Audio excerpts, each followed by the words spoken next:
2 spoon போதும். Lion date syrup. இதுல iron, fibre, vitamins, நோய் எதிர்ப்பு சக்தி அதிகமா இருக்கு. Lion date syrup. இனிமே கண்ணை மூடிட்டு கடலை எண்ணெய் வாங்கலாம். ஏன்னா மந்த்ரா கடலை எண்ணெய் இதயத்தின் தயாரிப்பு.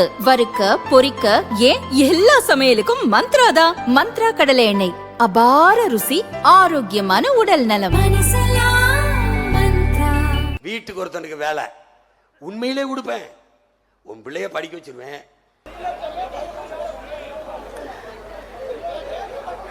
தம்பி நான் கொடுப்பேன், தம்பி நான் கொடுப்பேன். டேய் இதே மாதிரி ஸ்டாலின், விஜய் எல்லாம் வரும்போது கேட்கணும். என்னடா கேட்கணும், சொல்லு, பேச. காரைக்குடி சட்டசபை தொகுதியில் போட்டியிடும் சீமான் தீவிர பிரச்சாரம் செய்து வருகிறார். நேற்று இரவு புதுவையில் பஸ் ஸ்டாண்ட் அருகே நடந்த நாம் தமிழர் பொதுக்கூட்டத்தில் சீமான் பேசினார். அப்போது கன்னடர், தெலுங்கர், மலையாளிகளை சீமான் கடுமையாக விமர்சித்தது சர்ச்சையை ஏற்படுத்தியது. உலகத்துல சாராயத்துக்கு வீரன்னு பேர் வச்சவங்களை சாகடிக்காம விடக்கூடாதா? டேய் இந்த சாராய வீரன்னா அப்ப சுபாஷ் சந்திர போஸ், பகத்சிங், நம்ம பாட்டன் பூலித்தேவை, மருதுபாண்டி, நம்ம பாட்டி வேலுநாச்சியார், இந்த தீரன் சின்னமலை, அழகுமுத்துக்கோன், சுந்தரலிங்கம் என்னடா பேர் வைக்கிறது? அது குவார்டர் ஆஃப்னு வைக்கிறதாடா? டேய் இவங்கெல்லாம் மாறி ஒரு கேடுகட்ட கூட்டத்தை நீ உலக வரலாற்றை பார்க்க முடியாது. ஏன்னா இவங்க எப்படி உன்னை அழிச்சிருக்க தெரியுமாடா? யாரு? ஐயா கருணாநிதி, ஐயா ஸ்டாலின், ஜெயலலிதா, எம்ஜிஆர். அவன் தாண்டா இந்த நிலத்திலே ஆக சிறுபான்மை. பைத்தியக்காரா டேய் எதை வைத்து கெடுக்கிறான்? இஸ்லாமும் கிறிஸ்தவனும் சிறுபான்மை. எப்படி? மதத்தால். நீ பெரும்பான்மை. எப்படி? மதத்தால். நீ தான் மதவாதத்துக்கு எதிரானவனாடா. எப்படி உலகத்துல எந்த நாட்டிலடா மதத்தை வச்சு மனிதனை கணக்கிடுறான்? எந்த நாட்டில்? இந்து அவன் மராட்டியன், அவன் குஜராத்தி. மகாராஷ்டிரா மாநிலம் முழுமைக்கும் இந்துக்கள் தான் அதிகம். ஏன் குஜராத் பிறந்தது? அவன் மராட்டியன், நான் குஜராத்தி. இதாண்டா வரலாறு. வந்த மாநிலம் ஒன்று சிறுபான்மை. சிறுபான்மை என்ன சிறுபான்மை? சிறுபான்மைக்குன்னு சலுகை என்ன? ஜிஎஸ்டி உனக்கு 10, அவனுக்கு 18. உனக்கு குறைஞ்சிருச்சாடா? சிறுபான்மைக்குன்னு ஸ்பெஷல். என்னடா உனக்கு ஸ்பெஷல் பெருமை இது இருக்குது? ரைட்ஸ் என்னடா இருக்கு? விடுதலை பெற்ற 80 ஆண்டு கால இந்தியாவை ஒரு இஸ்லாமியன், ஒரு கிறிஸ்தவன் பிரைம் மினிஸ்டர் ஆண்டிருக்கானாடா? வாய்ப்பு தருவானாடா? ஒன்னத்துக்கு குறைவாத இந்த காட்டு நேரத்தில் நீட் நேரத்து காயத்து போற குடியரசுத் தலைவராக உட்கார வைப்பான். கொடுப்பானா? என்ன உனக்கு என்ன பைத்தியக்காரா? எவனாவது சிறுபான்மைன்னு சொன்னா இது கூட கொஞ்சம் காஸ்ட்லி. தேஞ்ச செருப்பு, பிஞ்ச செருப்பு அடிச்சு விடுறா. போடாங்கிட்டு வந்தவன் போனவன் நீண்டவன்லாம் கன்னடன், தெலுங்கு, மலையாளி எல்லாம் மைனாண்டி இங்க வந்துகிட்டு நிக்கிறீங்க. தமிழ் தேசியத்தின் பூர்வீடி மக்கள் மதம் மாறிக்கொள்ள முடியும், மொழியும் இனமும் மாற முடியாது. இஸ்லாம் ஐயா ஸ்டாலின் பாதுகாப்பு. அப்ப அல்லாஹ் பாதுகாப்பு இல்லை. அப்ப இயேசு இறைமகன் இயேசு பாதுகாப்பு இல்லை. இவங்க தான் பாதுகாக்கிறாங்களாடா? ஏன் எப்படி உனக்கு கெட்டு போன? நீ 50 வருஷமா அவங்களுக்கு ஓட்ட போட்டு அவங்க குடும்பத்தை சொத்தை சம்பாதிக்க வச்சு நீ தான் பாதுகாத்து. இந்த தடவையும் போடுவா நீ? போட்டு தொலை. நான் நேரடியாக அல்லாட்ட பேசுறது முடிவெடுத்துட்டேன். அல்லாஹ்.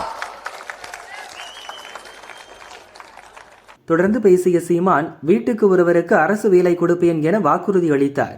அப்போது கூட்டத்தில் இருந்த ஒருவர் எப்படி வீட்டுக்கு ஒருவருக்கு அரசு வேலை கொடுக்க முடியும் என கேள்வி எழுப்பியதால் சலசலப்பு ஏற்பட்டது. போலீசார் மற்றும் நாம் தமிழர் கட்சியினர் அவரை அப்புறப்படுத்தினர்.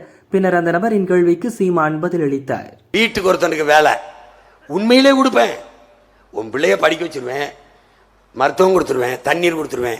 10,000 கொடுத்தனா நீ செலவு பண்ண முடியாது. செலவு பண்ணி காட்டு பார்ப்போம். ஏன்னா நானே வேளாண்மை செய்திருவேன்.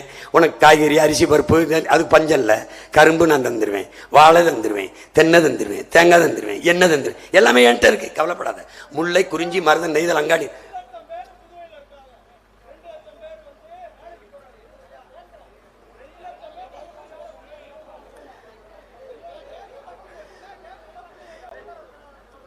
அவர் கேட்கிட்டு இருப்பா. நான் தம்பி நான் கொடுப்பேன், தம்பி நான் கொடுப்பேன்.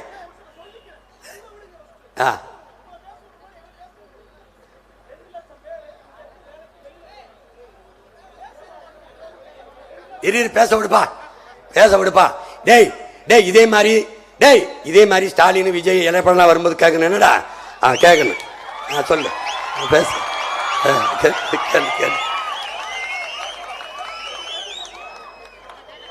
இருப்பா. ஏய் 2 லட்சம் பேர் இல்லடா, எத்தனை லட்சம் பேருக்கு வேலை நான் கொடுக்குறேன். போ கொடுக்குறேன்றல்ல, அதான்ப்பா நான் சொல்றேன், கொடுக்க முடியும்னு சொல்றேன். ஏ விடியா, கேள்றான்னு சொல்றேன், அவன் என்கிட்ட கேட்கிறான்ல, அதுக்கு அனுமதிடா. தப்புடா. ஏ விடுங்கப்பா, அவனை கேட்க விடுப்பா. கேளுப்பா கேட்கணும் தாப்பா இவ்வளவு நேரம் பேசிக்கிட்டு இருக்கேன். ஏ விடியா, இங்க பாருங்க, விடுங்க. ஒருத்தருக்காவது ரோசை வந்து கேட்கிறான், அவனையும் நீங்க தள்ளுறீங்க. இங்க பாருங்க, அவர்கள் திராவிடர்கள், நாம் தமிழர்கள், நாங்கள் தமிழர்கள். நீங்கள் திராவிடர்கள் என்றால் எனக்கு போடாதீங்க, நீங்க தமிழர்கள் என்றால் எனக்கு ஓட்ட போடுங்க. என் வாக்கு என் மதிப்புமிக்க உரிமை என்று நினைப்பவர்கள் எனக்கு போடுங்க. என் வாக்கு விற்பதற்கென்றால் அவர்களுக்கு காசை வாங்கிட்டு போடுங்க. பார்த்துக்கிட்டே இருங்க. வாக்கு என்பது விற்பனைக்கு அல்ல. ஏனென்றால் அண்ணல் அம்பேத்கர் சொல்றார், ஜனநாயகத்தில் வாக்கு என்பது மதிப்புமிக்க உரிமை.